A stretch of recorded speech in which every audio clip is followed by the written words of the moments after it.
The Rift. Rule 1. Always make your exit. Rule number 2. Never let anything follow you into the rift. Finally, rule number 3. Never reopen a rift after it's been closed. 3 distinct rules in the codex of being a rifter. Some people call us the creatures of the night, but it's what we hunt that gives us the name. Rifters are people who enter dimensional portals at the hour of 3 a.m. Within that time frame, rifters have one objective. That is to eliminate any witches within the hour. Equipped with a blade of ancient witch hunter's blessing and guns built for the hunt, a rifter is a protector of man during the witching hour. Rifters have no divine company they work for. To be chosen is to be shown a devastating truth. Rifts are portals that open up a split in time and space. This allows the rifter to enter through a tunnel through dimensions. Nobody knows where the portals come from or who opens them. If chosen, you will come across a blue dimensional portal. Its mesmerizing blue crystals will attract you. Once you enter, there is no return to your old self. There are many rifters across the world. All are soldiers of the rift. At 3 a.m. the portal will open up somewhere near you. It is your job to fulfill what you have been chosen for. The rift will summon rifters from all parts around the globe. It will place you somewhere you are not familiar with. It will leave you and close itself. You then have 1 hour to find the witch that has triggered the rift you entered from. An exit rift will appear once the hour is up. If a rifter survives the witching hour and makes it back home through the rift, they are rewarded with a direct deposit. No questions are asked. A rifter knows his or her job inside and out. There is no backing out once chosen. The only option is death. All a rifter has to do is follow the rules. My name is Alan Rift. I've been a rifter since as long as I could remember. My first rift opened up when I was left beaten half to death in an alley. I was thrown into the streets of the Boston night. I killed my first witch with a hammer that night. The rest is pretty much history. Somewhere down the road I met a woman. I had 2 beautiful children with her. Being a rifter was no easy secret to hide, so I confessed my night life to my wife. She works mornings as a school teacher while I play witch hunter at night. Not exactly the star image for our children, Hunter and Grace, both twins. Being a rifter had more benefits than I could count. The pay was by far the star alone. A single witch could produce 3 months worth of pay. My wife preferred a small town house in New Jersey. Rifters never spent big money to become publicly outreached. For the most part, rifters were your everyday people. You might have seen 1 or 2 of them in your lifetime. With more money than I needed for my kids' college funds and ourselves, my job became more of a passion than work. Every day I spent countless hours studying the dimensional portals. I tried to figure out where the rift portals came from. Who opens them? When the night came, I put my children to sleep, only to await the rift. With weapons equipped at my side, I made sure nothing harmed my family. A rifter's duty was an invisible, unforeseen task. I did not care. It was my purpose. Tonight, I entered what seemed to be my millionth rift. The portal opened up in the middle of my living room. I kissed my kids and wife goodnight before I set off into the portal. When I reached the other side of the rift, I was drenched in snow. Before me was a city gleaming with lights. The streets were silent. Snow began to stick to the buildings and light poles. The witching hour was always the best. Wailing screams of the wild beasts haunted the night. With me around the world were others, rift brothers and sisters, each of us designed to hunt and kill.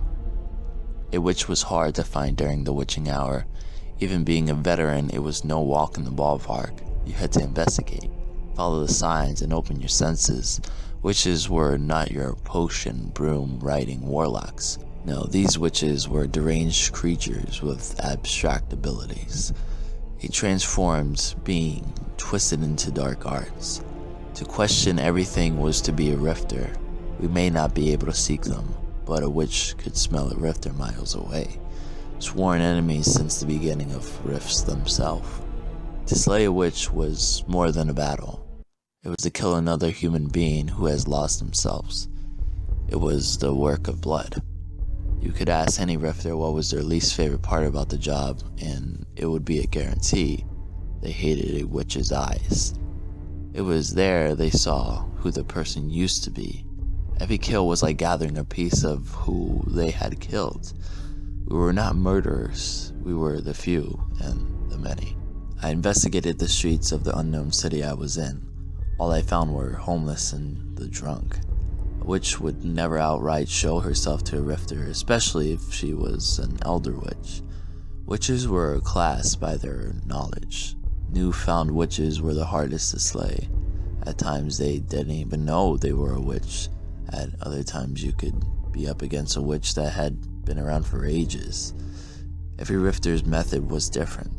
The night seemed to drag on till a police car rushed past me at bullet speed. Snow tracked up from beneath its tires. I followed the car with no hesitation. It stopped several blocks up ahead of the street I saw them from. I came across a building with many windows. The building was built high above the ground. Printed onto the structure was the word hospital. Men and women gathered around the building as the officers stepped outside the car. Everybody looked up at the roof of the hospital. There, a teenage girl stood at the edge of the building. Her body rocked back and forth as she stared down upon the people. It was too early for me to judge her, so I slid into the crowd. People whispered to each other as the woman continued to sway back and forth. She danced along the hospital's beam. At a point, her body leaned off the edge of the building. It was like her body was being suspended by invisible puppet strings. She laughed as she sang to herself. It was clear that this was who I was summoned for. In any occurrence, rifters worked in disclosed darkness. In many cases, we would have to step out of the shadows to perform our duty. This was one of those rare cases that I had to eliminate the witch before she tried something. I gripped my pistol in my handle. I stepped in front of the crowd. I raised my pistol up at the witch. Men and women instantly turned towards me. Rifters' weapons were designed to fight against witches. Most of the weapons were altered or designed by the rifters themselves. The police shouted at me to lower my weapon. I did not turn my aim from the young witch. The witch leapt off the building. She did an acrobatic flip as her body landed like a feather on the walls. She now walked down the building's sides. It was clear this witch was a witch of gravitational magic. This was no walk in the ballpark. I released a bullet from my handgun. The bullet spiraled through the air. The crowd behind me gasped. The witch raised her hand with her fingers extended out. The bullet stopped in midair. She then plucked the stopped bullet out of the air. She played with the bullet in her fingers. She placed it between her thumb and middle finger. The bullet was then snapped forward by her flicking it off her thumb. The bullet hit the ground in front of me. With a loud rupture, the ground exploded up as the bullet left a crater within the ground. The witch laughed. I turned behind me to see the people shudder in fright. A witch this powerful was an elder witch. At such a young age, it was remarkable. Nevertheless, to say it didn't matter. I unloaded my pistol's clip and replaced it with a proper clip. The bullets that entered the chamber were welded together with gasoline. Witches, well, they hated fire, and it was my secret spice. Bullets would ignite while being released. This would turn the bullets into darts of flames. I raised my pistol at the witch. She then raised her hand. Men and women came out of the hospital. Patients wearing hospital gowns, crying. The patients, the doctors, and the nurses were being held captive by a large group of people. It didn't take me long to figure out what I had walked into. It was the type of mist you feared as a rifter. This would take more than one rifter alone, I was sure of. I lowered my pistol and placed it back into the holster. Latched onto my shoulder was an infinitive radio. This was a radio of all rifters' use, a secure line that could signal rifters within a 500-mile radius. I spoke softly into the radio. I told them my name and ordered assistance. I declared to whoever was listening that what was in front of me was indeed a coven of witches. I backed away from the crater, a signal for everybody to run. I released my pistol from its holster. The witches threw their hostages on the ground. I repeated my message along the radio frequency, yet again there was no answer. The witches stared at me like I was a meat in a dog pen. I was not equipped for these circumstances. Never in my life have I ever run into this situation, let alone been prepared. I feared hope was running out. That was until a rift opened up from behind me. By the great watchers, they had heard my calls. Never once in my life have I ever left the witching hour before the hunt was up.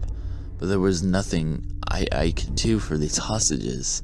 They cried and pled for help. I turned my back towards all of them as I entered the rift. When I exited the crystal portal, I was back at my house. My wife stood in front of me, her eyes filled with water, a napkin in hand. I ran to her to comfort her. She then focused my attention back at the open rift. I turned to see my son and daughter running towards the rift from the outside. Before their extended hands could reach and touch the rift, it closed on them. There was nothing left but the silence of the living room.